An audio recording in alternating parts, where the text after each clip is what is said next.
Assalamualaikum warahmatullahi wabarakatuh.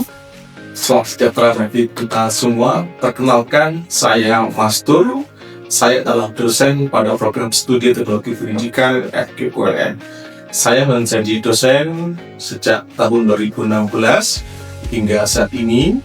Saya 2016 diangkat menjadi dosen tetap non-PNS, kemudian 2019 saya menjadi dosen PNS. Keahlian saya adalah pada bidang desain, instruksional, dan kurikulum yang merupakan bagian penting dari pendidikan modern yang perlu dikuasai oleh pengembang teknologi pendidikan. Sejak awal menjadi dosen, saya menggabung mata kuliah landasan teknologi pendidikan. Latar belakang pendidikan saya, S1 teknologi pendidikan, kemudian S2 teknologi pendidikan, sehingga ini menjadi fokus atau menjadi ekspertise saya di bidang teknologi pendidikan. Oleh karena itu, video pembelajaran ini yang dikhususkan sebagai persyaratan untuk mengikuti sertifikasi dosen, saya menggunakan mata kuliah landasan teknologi pendidikan. Tujuan pembelajaran dari mata kuliah ini setelah mahasiswa mengikuti perkuliahan, yaitu pertama, mahasiswa mampu menganalisis falsafat teknologi pendidikan. Kemudian yang kedua, mahasiswa mampu menganalisis definisi dan kawasan teknologi pendidikan mulai dari rumusan pada tahun 1993, 1972, kemudian 1994, rumusan tahun 2024, dan rumusan 2018. Pada saat ini saya akan menyajikan topik tentang rumusan atau definisi kawasan teknologi pendidikan tahun 2004. Strategi dan sumber belajar yang digunakan adalah pertama, saya menggunakan case study atau studi kasus untuk topik ini. Sumber belajar yang digunakan pertama adalah bukunya Barbara Bissell tahun 1994, kemudian buku Muleda yang ditulis pada tahun 2004, kemudian buku Profesor Yusuf Hadimyaso.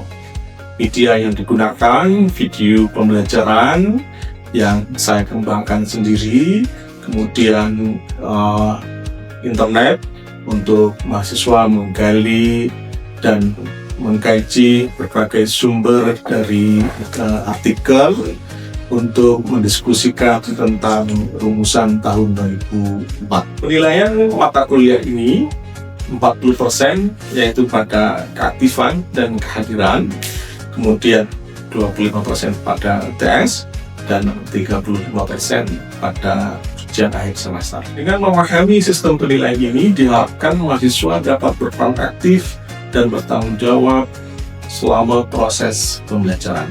Mungkin teman-teman bertanya, apa sih sebenarnya teknologi pendidikan itu? Atau ada yang terjebak dengan kata teknologi?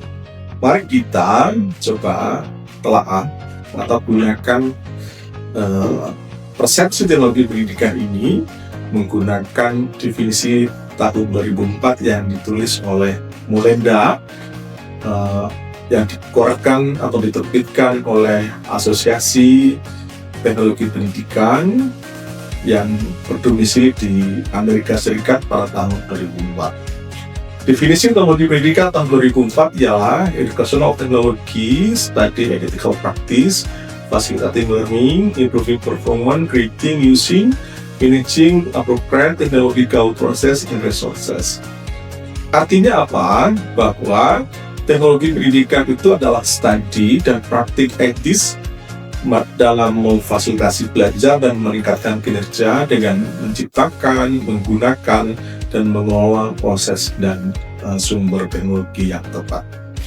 Definisi ini ada 9 kunci yang perlu kita kaji, yang perlu kita dalami.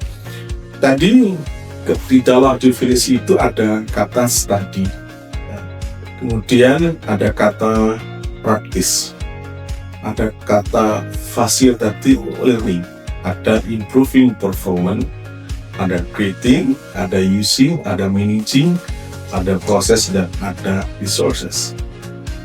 Artinya, ya, kata pertama kuncinya adalah study. Ya, study ini bermakna kajian.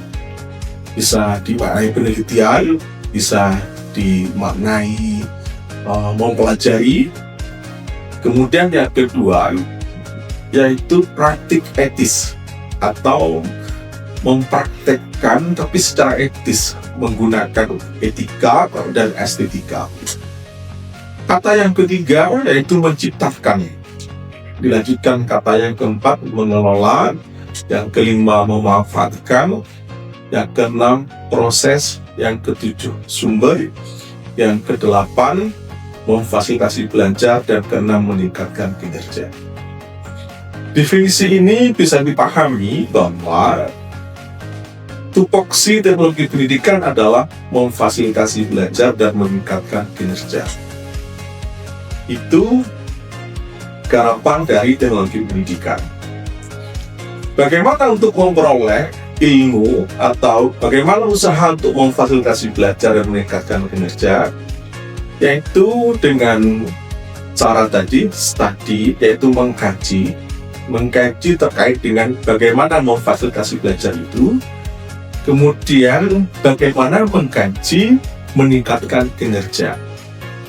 Setelah ditemukan kajiannya, setelah ditemukan teorinya, baru kemudian dipraktikkan.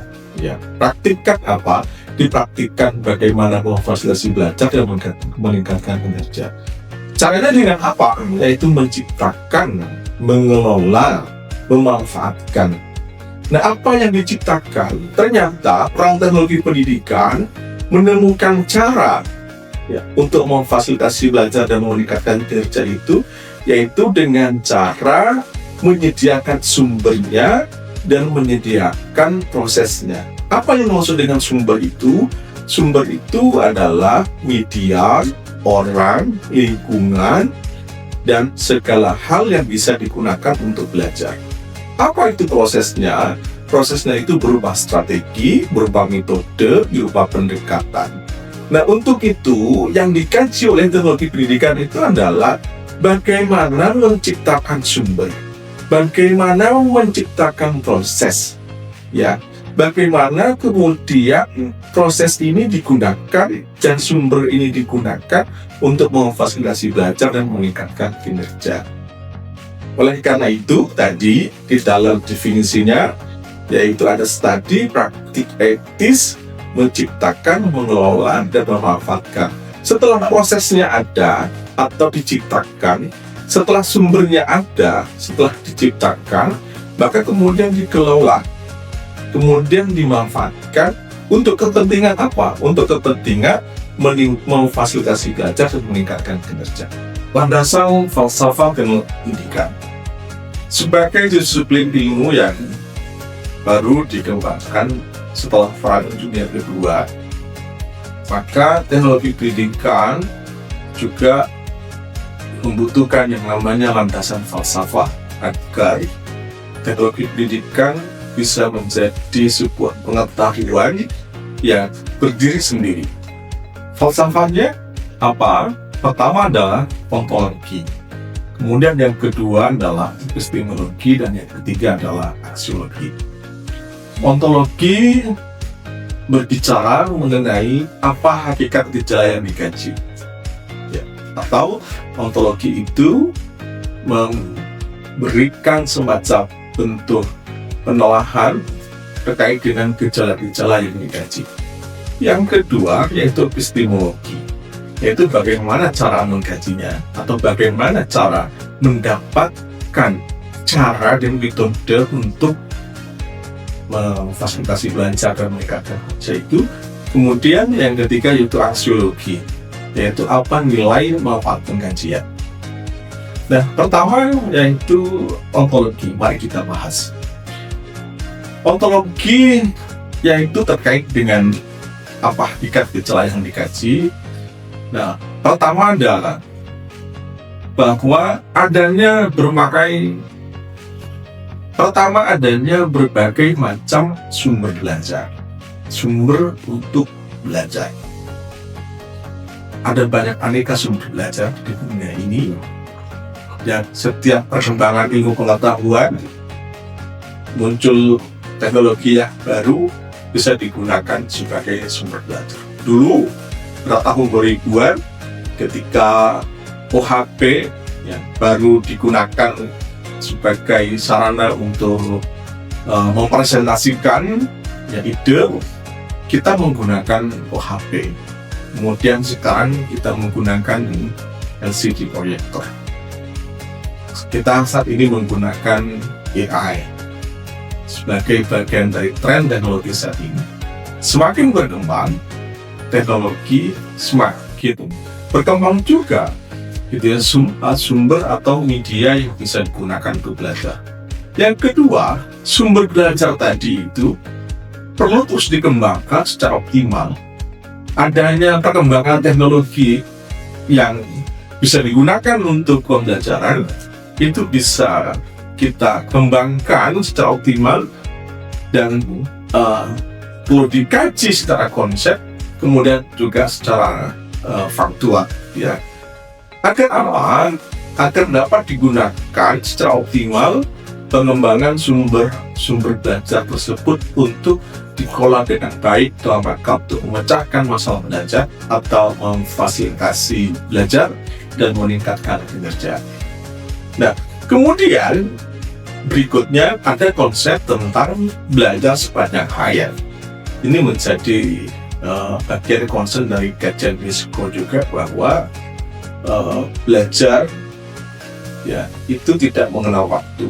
Artinya mulai dari sejak lahir sampai kemudian meninggal, kita membutuhkan yang namanya belajar. Kecil dulu kita belajar berdiri, belajar berjalan, belajar berlari, kemudian terus semakin tumbuh usia kita, kebutuhan belajar semakin kompleks. Kemudian ada keragaman peserta didik dan warga belajar. Ya. Sebagaimana kita ketahui bahwa setiap peserta didik itu memiliki karakteristik tersendiri yang itu bisa memiliki gaya belajar yang berbeda, mulai dari kinestetik, kemudian auditif, dan visual, ya. Kemudian berikutnya ada perkembangan kebutuhan, ya. Berkembangnya kebutuhan untuk belajar semakin kompleks, manusia pengetahuannya kemudian juga semakin dibutuhkan pengetahuan yang baru dan cara-cara yang baru yang belajar. Kemudian juga ada perkembangan ilmu pengetahuan dan teknologi. Yang terakhir, lingkungan yang berubah atau lingkungan yang berbeda. Tahun 2000-an masih ingat ya, ketika masa COVID gitu ya, lingkungan berubah. Kita tidak bisa ke sekolah karena ada pembatasan, tidak bisa ke kampus, tapi belajar tidak boleh berhenti. Maka perlu adanya sebuah cara-cara yang baru pemecahan masalah dalam belajar. Dan itulah salah satu kajian yang digunakan atau fokus teknologi pendidikan.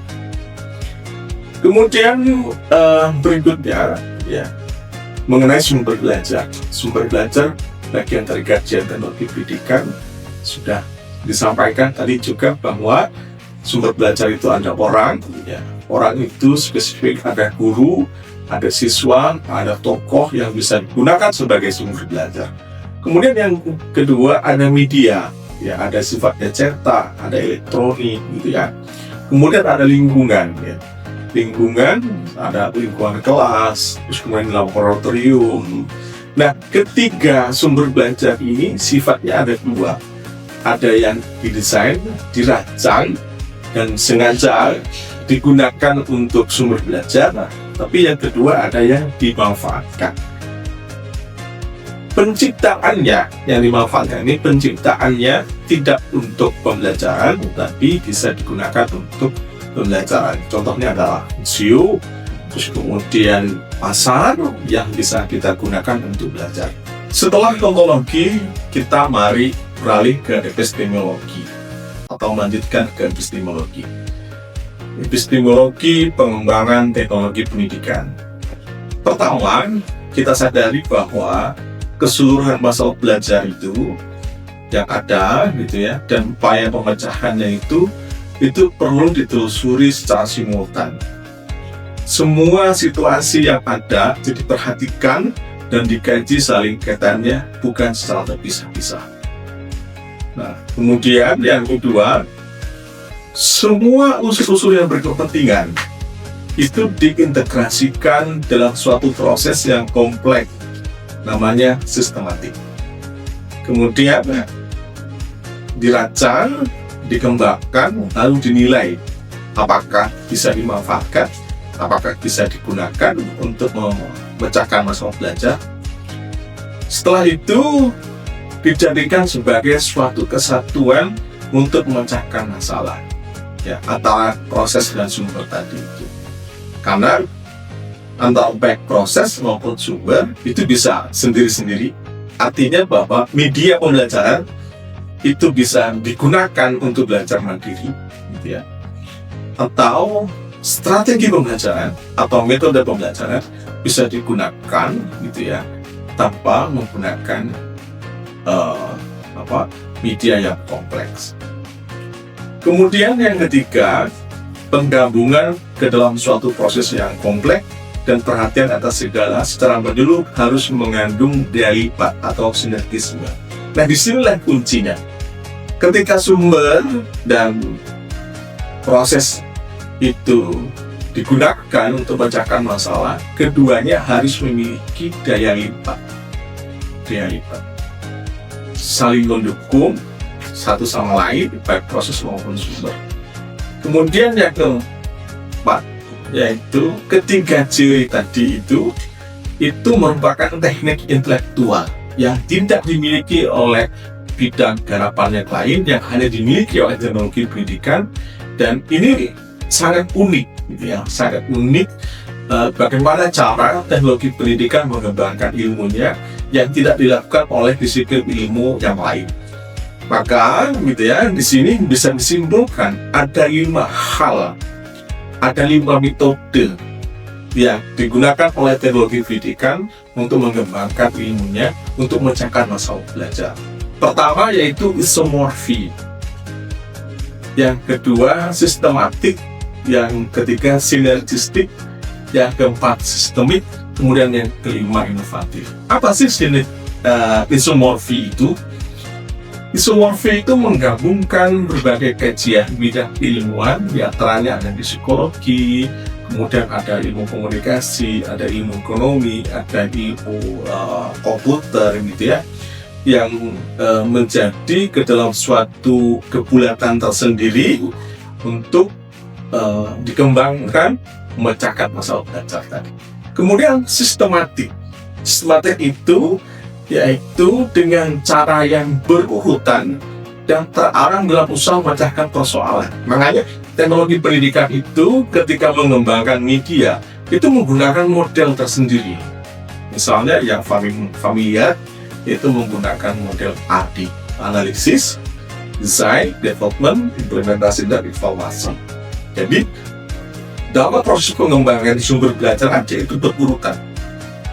Nah, kemudian sinergistik yaitu menjamin adanya nilai tambah dari keseluruhan kegiatan dibandingkan dengan bila kegiatan itu dijalankan sendiri. Artinya apa? Ketika medianya, ya, sumbernya itu tidak digabungkan dengan metode atau strategi, gitu ya, itu memiliki nilai yang tidak sama ketimbang media itu digunakan ketika menggunakan sumber, menggunakan proses atau metode atau pendekatan tertentu.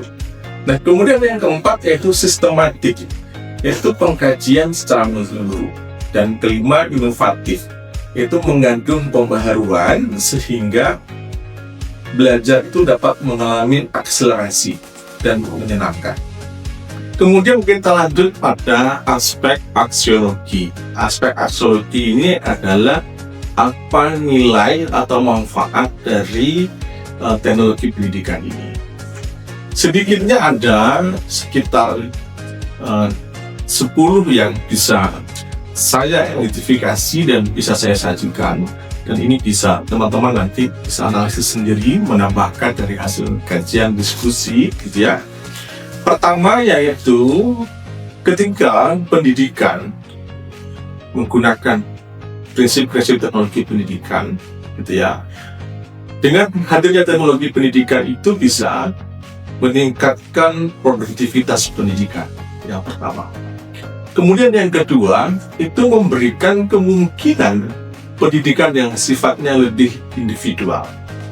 Saat ini sama dengan sifat yang diberikan oleh AI ketika pembelajaran menggunakan AI itu bisa menghadirkan pembelajaran yang lebih personalized. Itu ya, antara satu prompt dengan prompt yang lain itu berbeda hasilnya.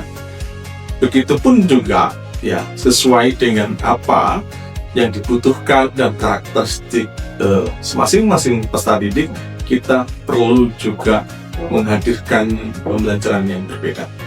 Kemudian yang ketiga, itu memberikan dasar pembelajaran yang lebih sifatnya ilmiah, tidak asal-asalan, karena ketika kita mengajar atau ketika melakukan pembelajaran, situ butuh analisis, butuh perencanaan, butuh pelaksanaan, kemudian dievaluasi. Yang keempat, misalnya lebih memantapkan pada pembelajaran. Ya. Pembelajaran lebih bermutu, lebih bermakna. Kemudian yang kelima, itu meningkatkan belajar secara lebih akrab. Karena pendekatan yang digunakan adalah student center. Siswa menjadi mitra belajar, guru sebagai fasilitator, guru tidak lagi sebagai satu-satunya sumber belajar. Siswa bisa belajar dengan guru, tanpa guru, gitu ya. Kemudian guru atau dengan guru dan dengan media, dengan guru dan dengan teman sebaya, dan banyak hal yang bisa dilakukan. Kemudian yang keenam, yaitu meningkatkan penyajian yang lebih luas dan merata. Artinya bahwa ketika menggunakan prinsip-prinsip teknologi pendidikan di dalam kelas, siswa tidak hanya belajar, tidak hanya melihat ruangan yang persegi 4, tapi dia bisa diajak berimajinasi dengan hadirnya media, baik 2 dimensi, 3 dimensi, dan media yang lain. Kemudian yang ketujuh, yaitu pemerataan waktu dan kesempatan. Sebagaimana kita ketahui, kita negara yang luas, negara yang sangat besar sekali. Untuk menjangkau pemerataan, tidak cukup hanya dengan mendirikan bangunan atau mencetak guru sebanyak-banyaknya, karena anggaran sangat terbatas. Oleh karena itu, kita membutuhkan berbagai alat, berbagai cara-cara menggunakan teknologi jarak jauh, kemudian menggunakan korespondensi, sehingga dengan model pembelajaran jarak jauh bisa diterapkan, bisa pemerataan dan kesempatan. Ingat dulu ketika radio baru gemar-gemarnya sebagai salah satu media yang digemari oleh masyarakat Indonesia, radio digunakan sebagai alat untuk pemerataan pendidikan dengan siaran radio pendidikan. Kemudian yang kedua, maksud saya, yang ke-8, yaitu peningkatan efektivitas dan efisiensi. Yang ke-9, yaitu keselarasan kondisi dan lingkungan. Yang ke-10, pemberdayaan peserta didik tentang warga belajar dan organisasi. Saya mau menambahkan satu lagi, mumpung saya ingat gitu ya. Salah satu yang bisa menjadi nilai manfaat dari penggunaan teknologi pendidikan yaitu pendayagunaan sumber daya yang bisa optimal. Itu 10 dan plus 1 dari 11 yang nilai aksiologi dari teknologi pendidikan. Terima kasih atas perhatian teman-teman sekalian, dan jangan lupa bahwa kalian perlu menelaah kembali sumber-sumber yang saya sajikan tadi. Ada 3 buku untuk memahami rumusan dan kawasan teknologi pendidikan. Yang pertama adalah bukunya Molenda, kemudian yang kedua adalah bukunya Barbara Gisel, kemudian yang ketiga adalah bukunya Prof. Yusuf Hadingaso. Ketika buku ini menjadi kunci untuk memahami topik pada hari ini, dan untuk pertemuan berikutnya ada beberapa sumber lagi yang perlu ditambah untuk memperkaya. Kita berjumpa kembali pada topik berikutnya. Terima kasih. Assalamualaikum warahmatullahi wabarakatuh.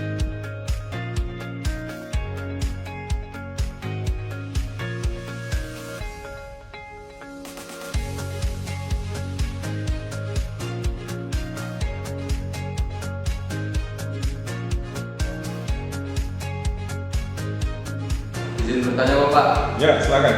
bagaimana menciptakan sebuah media pembelajaran dengan berbagai sumber yang ada guna untuk memfasilitasi pembelajaran dan meningkatkan kinerja Bapak? Izin bertanya Bapak,